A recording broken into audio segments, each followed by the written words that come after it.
जय श्री कृष्णा, राधे राधे। आज की पावन कथा में भगवान कल्कि के अवतार की पावन कथा को सुनेंगे।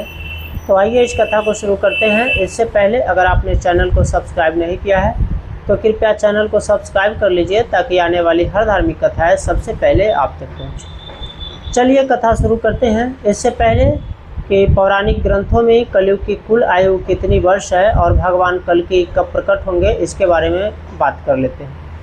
कलयुग की कुल आयु धर्म ग्रंथों में 4,32,000 वर्ष कही गई है और कलयुग अब तक अपना 5,200 वर्ष का समय व्यतीत कर चुका है, अर्थात कलयुग का लगभग 5200 वर्ष बीत चुका है।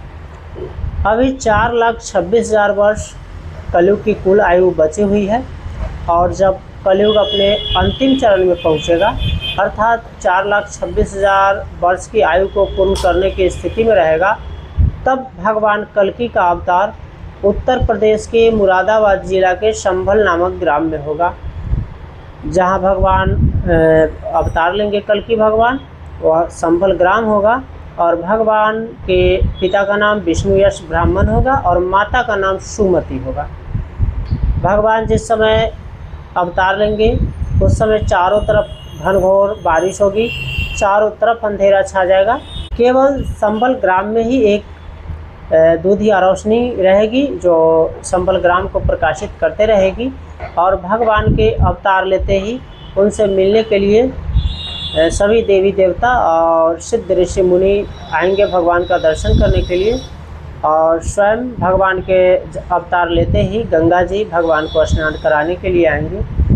तो जिस समय भगवान कल्कि का अवतार होगा उससे पहले भगवान के 3 भाई और जन्म ले चुके होंगे, जिनके नाम होंगे कवि, प्राज्ञ और सुमंत्रक। ऐसा कल्कि पुराण में वर्णित है।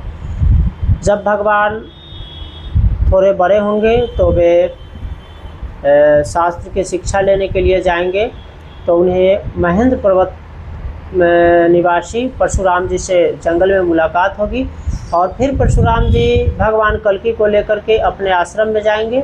वहाँ भगवान वेद अध्ययन करेंगे और फिर परशुराम जी की सलाह पर भगवान कल्कि भगवान शिव की आराधना करेंगे और भगवान शिव प्रसन्न होकर प्रकट होकर के भगवान कल्कि को रत्न सुरु नामक एक तलवार देंगे। कहीं कहीं ग्रंथों में इसका नाम नंदक भी बताया गया है। और देवराजेंद्र एक श्वेत वर्ण का देवदत्त घोड़ा प्रदान करेंगे जो मन की गति के अनुसार चलने वाला होगा और इसी घोड़े पर सवार होकर के भगवान शिव के दिए हुए अस्त्र से भगवान कल्कि अधर्मियों का, दुष्टों का संहार करेंगे, विनाश करेंगे। कल्कि पुराण में यह भी वर्णित है कि भगवान कल्कि का विवाह सिंघल द्वीप के राजा बृहदर्थ की पुत्री यानी बृहदर्थ की पुत्री जो होगी सिंघल द्वीप की राजकुमारी पद्मावती से होगा, जो स्वयं माता लक्ष्मी की अवतार होगी। यानी राजा बृहदर्थ की पुत्री के रूप में माता लक्ष्मी अवतार लेंगी और भगवान कल्कि का विवाह पद्मावती के साथ होगा।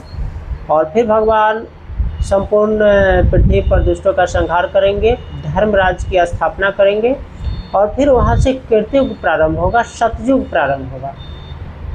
कहने का मतलब है कि भगवान जब कल्कि अवतार लेंगे तो पुनः धर्म की स्थापना करेंगे, धर्मराज की स्थापना करेंगे, साधु संतों को अभयदान देंगे जो धर्मानुरागी व्यक्ति होंगे। भगवान उन सबको अपनी छाया देंगे और फिर वहाँ से सतयुग प्रारंभ होगा। तो यह है कल्कि भगवान के अवतार की पावन कथा। कल मिलेंगे कल्कि भगवान के इसी अवतार कथा के साथ कि भगवान कल्कि अवतार लेने के बाद किस तरह से कली नाम के राक्षस का विनाश करेंगे, संहार करेंगे। तो आज की कथा में बस इतना ही। कल मिलेंगे फिर नए कथा के साथ। तब तक के लिए राधे राधे, जय श्री कृष्णा। और अगर कथा अच्छी लगी हो तो कृपया आपसे अनुरोध है चैनल को लाइक और सब्सक्राइब करना ना भूलेंगे। राधे राधे।